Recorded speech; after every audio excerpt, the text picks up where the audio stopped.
খাঁচাসহ একটি টিয়া পাখির দাম ১,৫০০ টাকা, দুইটি মুনিয়া পাখির দাম ৫০০ টাকা। এভাবে দাম হেঁকে প্রকাশ্যে পাখি ফেরি করছিলেন এক পাখি বিক্রেতা। এটা হচ্ছে মুনিয়া পাখি।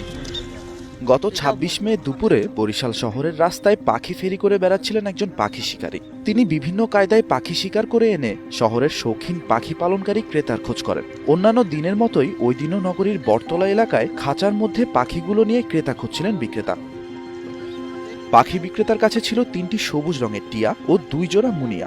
এমন সময় দুজন পাখিপ্রেমী স্বেচ্ছাসেবকের সামনে পড়েন তিনি। স্বেচ্ছাসেবীরা পাখিগুলো ক্রয় করে অবমুক্ত করে দিতে তার সাথে দর কষাকষি করছিলেন। এ ধরনের বন্য পাখি ক্রয় বিক্রয় অপরাধের বিষয়টি জেনেই তিনি বিক্রি করছেন বলে স্বেচ্ছাসেবীদের জানান বিক্রেতা। বন্য পাখি ক্রয় এবং বিক্রয় দুইটাই আইনত দণ্ডনীয় অপরাধ, আপনি এটা জানেন কিনা? উনি বলেছে যে হ্যাঁ আমি জানি, পেট চালানোর জন্য সেই কাজ করে থাকেন। স্বেচ্ছাসেবকেরা বিক্রেতার কাছ থেকে পাখিগুলো কিনে নিয়ে খোলা আকাশে ছেড়ে দিতে চাইলে বিক্রেতা রাজি হননি।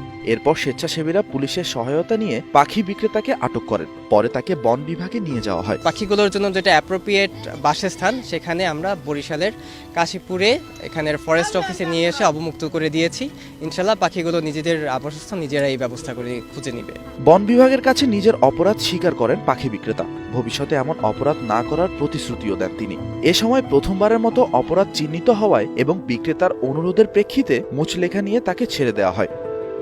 পরবর্তীতে বন বিভাগের বিভাগীয় অফিস প্রাঙ্গণ থেকে ৩টি টিয়া ও ৪টি মুনিয়া পাখিকে অবমুক্ত করা হয়। পাখিগুলো হচ্ছে আমাদের দেশের সম্পদ, আমাদের প্রকৃতির সম্পদ।